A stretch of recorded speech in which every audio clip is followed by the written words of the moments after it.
শুভ সকাল আমার প্রিয় বন্ধুরা, তোমরা সবাই কেমন আছো? আশা করছি সবাই খুব ভালো আছো, আর আমরাও মোটামুটি সবাই ভালো আছি। আজ হচ্ছে শনিবার, আর এখন বাজে সকাল 8:30। তোমাদের সবাইকে সাথে নিয়ে আজকে আরেকটি নতুন ব্লগ আমি স্টার্ট করছি। আশা করছি ব্লগটা ভালো লাগবে। তো কালকে তোমাদের ব্লগটা একদমই দিতে পারিনি, কালকে ব্লগ পুরোই বন্ধ ছিল। আসলে তোমাদের তো জানিয়েছি আমার শরীরটা আগের দিন ভীষণ খারাপ ছিল, তাই কালকের ব্লগটা একদমই দিতে পারিনি, কিছু করতেই পারিনি। যে ভিডিও করে তুলবো বা কিছু তোমাদের সঙ্গে শেয়ার করব, কালকে আর একদমই ইচ্ছা করছিল না। তাই কালকের দিনটা কিন্তু পুরো অফ রেখেছিলাম। আর কালকে তোমার বিকেলের দিকটা মাসি এগুলি কেচে দিয়ে গেছিলো, তা সেগুলি যে একটু মেলে দেব, তো সেটাও কিন্তু পারিনি একদমই। কালকে কোনো রকম কাজ করতে কিন্তু ইচ্ছাও করছিল না, কিন্তু তাও তো শুয়ে বসে থাকিনি, তোমার রান্না বান্না কিন্তু সবই করেছিলাম। তো সন্ধ্যার পরেই মাসি কেচে দিয়েছিল বলে ভাবলাম থাক, আর এখন মেলবো না, কালকে সকালেই মেলে দেবো। তো এখন সেগুলি মেলে দিয়ে দেখো স্নান টান করে চলে এসেছি। আর স্নানের আগে কিন্তু গ্যাস ট্যাস সব পরিষ্কার করেছি, সোফা টোফা ডাইনিংয়ের যা মোটামুটি কাজ থাকে সেগুলি সব কিন্তু করে নিয়েছিলাম। আর স্নান টান করে একটু মটর ডালটা ধুয়ে নিলাম, আজকে একটু মটর ডাল করবো। আর এদিকে ছেলের আর আমার একটু চা করে নিচ্ছি। ছোট ছেলেকে একটু চা দেবো, তা ওর ম্যাম একটু পরে আসবে, তা ভাবলাম ওকে একটু চা দিইনি, ও আর আমি একটু চাটা খেয়ে নেব। আর ডালটাও কিন্তু ভাবছি প্রেসারে একবারে বসিয়ে দিয়ে তারপরে চাটা খাবো। যত তাড়াতাড়ি এদিকের কাজগুলি করতে পারবো তত তাড়াতাড়ি কিন্তু আমার কাজকর্ম সব এগিয়ে থাকবে।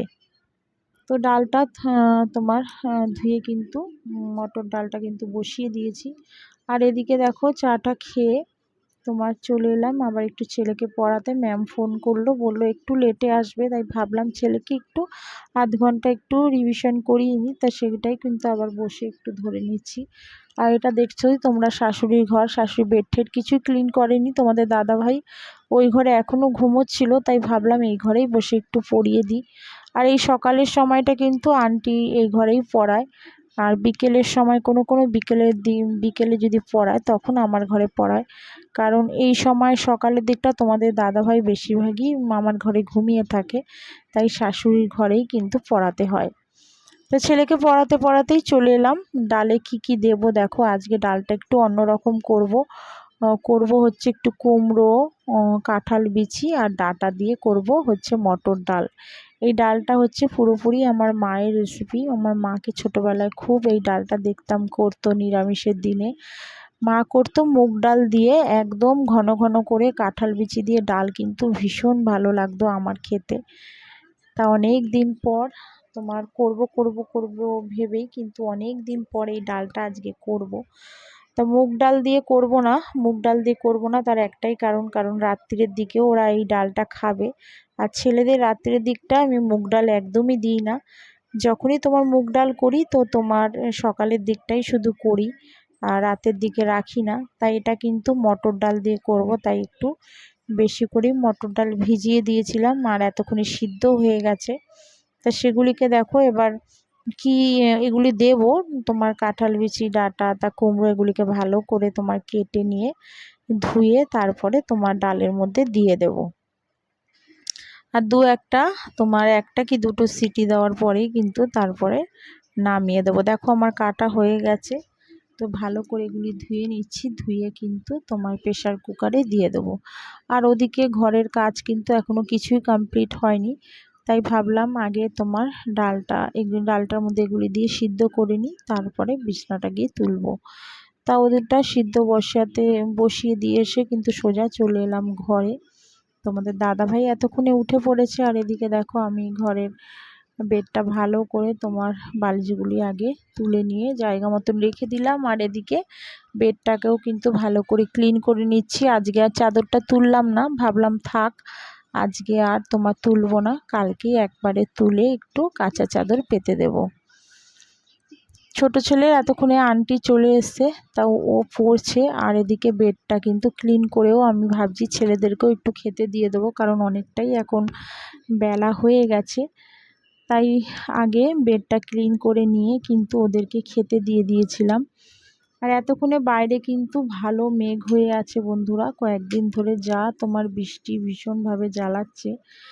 একবার হচ্ছে তো কমছে, একবার তোমার রোদ্দুর উঠছে, কখনো কখনো তোমার জোরে বৃষ্টি হচ্ছে আবার কমে যাচ্ছে, এরকমই হচ্ছে, যার জন্যে তোমার জামা কাপড়গুলিও বারবার তোলা আবার মেলে দেওয়া ভীষণই কষ্ট। এটাও কিন্তু একটা বড় কাজ, বারবার তুলে আবার তোমার বৃষ্টি কমে গেলে আবার সেগুলিকে মেলে দেওয়া, কাজের মধ্যেই কিন্তু এগুলি করতে হচ্ছে।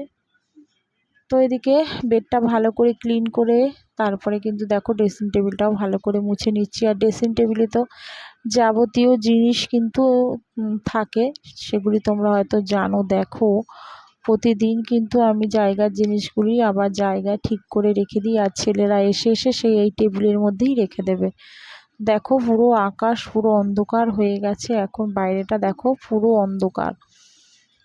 এদিকে ভালো করে তোমার বেডটা ক্লিন করে ওদিকে টেবিলটাকেও ভালো করে মুছে জানলা দরজাগুলি রেগুলারের মতন কিন্তু সব পরিষ্কার করে পুছে নিলাম। তা কালকে কিন্তু ভালো করে এগুলি পুছতে পারিনি, একদমই মানে শরীরে না দিলে যা হয়, একদমই ইচ্ছা করছিল না, খুব একটা বেশি করিনি, একটু আধটু করেই ছেড়ে দিয়েছি। তা আজকে ভাবলাম যে আজকেও যদি না করি তাহলে আরও নোংরা জমে যাবে, তাই আজকেই কিন্তু আর সকালের দিকটা যতই কষ্ট হোক, একদিনে তো কারো শরীর ভালো হয়ে যায় না, তাই না বলো। আজকেও কিন্তু শরীরটা খারাপ রয়েছে, তাও কিন্তু দেখো পুরো ফুল এনার্জি দিয়েই কিন্তু সকালের কাজগুলি দেখো পুরো কমপ্লিট করে নিলাম। তো ঘর ঠরগুলি কিন্তু পুরো পরিষ্কার করে নিয়েছি, তারপরে সোজা চলে যাব রান্নায়। ততক্ষণে কিন্তু ছেলেদের খেতেও দিয়ে দিয়েছিলাম, ওদের খাওয়া হয়ে গেছে, আর আমিও একটু টিফিন করে নিয়েছিলাম। চলে এলাম রান্নায়। দেখো আজকে করব সোয়াবিন, আর শনিবার মানেই আমাদের ঘরে সোয়াবিনটাই কিন্তু বেশি রান্না করি। আর একদিকে বসিয়ে দিব সোয়াবিনের তরকারি, আরেকদিকে বসাবো হচ্ছে কাঁঠাল বিচি দিয়ে ডালটা। একটু জিরে তেজপাতা আর কাঁচা শুকনো লঙ্কা ফোড়ন দিলাম, আর দিলাম একটু আদা বাটা আর একটু জিরের গুঁড়ো দিয়েছি, দিয়ে কিন্তু একটু ভালো করে নাড়িয়ে চাড়িয়ে ডালটা ফোড়নে দিয়ে দেব। দেখো কুমড়ো কাঁঠাল বিচি ডাঁটা কিন্তু সব সিদ্ধ হয়ে গেছে। আর ওদিকে তোমার সোয়াবিনের তরকারিটা একটু তেজপাতা আর জিরে ফোড়ন দিয়েছিলাম, আর একটু দিয়েছিলাম আদা বাটা, আর যেরকম মশলা দিই একটু শুকনো লঙ্কা জিরের গুঁড়ো আর আর হচ্ছে হলুদ গুঁড়ো দিয়েছি, দিয়ে কিন্তু ভালো করে দেখো কষিয়ে সোয়াবিনটা কিন্তু আগে সিদ্ধ করে নিয়েছিলাম, আর আলুগুলি তো ভেজেই নিয়েছিলাম। তো ভালো করে দেখো আলুটা কষিয়ে কিন্তু এদিকে দিয়ে দেবো সোয়াবিনগুলি। আর সোয়াবিনের তরকারিটাই তোমাদের দাদা ভাই খুব বেশি ভালো খায়। আর ফুলকপির দিন আসলে তো ফুলকপিটাই তোমার নিরামিষে করা হয়, তো এখন তো ফুলকপি সেরকম খুব একটা ভালো পাওয়া যাচ্ছে না, নাহলে নিরামিষের দিন কিন্তু ফুলকপির তরকারিটাও তোমাদের দাদা ভাই খুব ভালো খায়। তো সোয়াবিনটা ওদিকে বসিয়ে দিয়েছি, আর ওদিকে ডালটাও হয়ে গেছে। আর এখন করব হচ্ছে কাঁচকলার বড়ার তরকারি। কাঁচকলার বড়ার তরকারিটা করব, এটা আমার খুব ভালো লাগে। তা দেখলাম দুদিন ধরে কাঁচকলাটা রয়েছে, তা সেটাই বড়া করে তরকারি করেছি। আর এদিকে ছেলে যাবে দেখো আঁকার ক্লাসে, আর দেখো কত সুন্দর ও এঁকেছে। আগে কিন্তু সেরকম খুব একটা ভালো আঁকতে পারতো না, তা এখনই তোমার আঁকার ক্লাসে বেরিয়ে যাবে। ওকে খাইয়ে ঠাইয়ে রেডি করে দিয়েছি, তাই ভাবলাম আমার বন্ধুদের সাথে একটু শেয়ার করি আমার ছেলে কিভাবে এঁকেছে। দেখো আঁকাগুলি আগের থেকে অনেকটা হাত ভালো হয়েছে আঁকার, তা সেগুলি তোমাদের সঙ্গে একটু শেয়ার করছি। কেমন হয়েছে আঁকাগুলি একটু জানিও। ওর দাদাও কিন্তু খুব সুন্দর আঁকে, তা ও কিন্তু আস্তে আস্তে ওর দাদার মতনই আঁকতে শিখতে পারছে। তো খুব ভালো লাগছে যে ওর দাদার মতন আস্তে আস্তে ভালোভাবে আঁকতে পারছে। তো এখনই বেরিয়ে যাবে, ওকে খাইয়ে দিয়েছি, আর বড় ছেলে এখনো খেতে দিইনি, তা বললাম তুই আগে ভাইকে দিয়া তারপর তোকে খেতে দেব। আর দেখো ছেলেকে নিয়ে বড় ছেলে কিন্তু আগে নেমে গেছে, ছোট ছেলে যাচ্ছে আঁকার ক্লাসে। আর কি কি রান্না করেছি সেগুলি তোমাদের সঙ্গে শেয়ার করে নিচ্ছি। আর এতক্ষণে যারা ধৈর্য ধরে আমার ব্লগটা দেখলে তাদেরকে বলছি, যারা আমার চ্যানেলে এখনও তোমরা সাবস্ক্রাইব করোনি, তো আমার ব্লগটা যদি তোমাদের ভালো লেগে থাকে তো প্লিজ আমার চ্যানেলে একটা সাবস্ক্রাইব করে আমার পাশে থেকো, আমাকে একটু এগিয়ে নিয়ে যেতে সাহায্য করো। আর তোমরা যদি আমাকে একটু সাহায্য করো তাহলেই কিন্তু আমি আস্তে আস্তে আমার লক্ষ্যে পৌঁছাতে পারবো। তো যারা এতদিন ধরে করে এসছো, এত মানে এতগুলি সাবস্ক্রাইব যাই হোক হয়েছে, তো তোমাদের সাহায্য ছাড়া কিন্তু আমি কিছুই করতে পারতাম না। আর যারা আমার পাশে আছো এইভাবে পাশে থেকো। তো দেখো বাঁধাকপির বড়াও কিন্তু করেছিলাম। তো আজকের মতন ব্লগটা এখানেই শেষ করছি। তোমরা সবাই ভালো থেকো, আবার দেখা হচ্ছে আগামীকাল।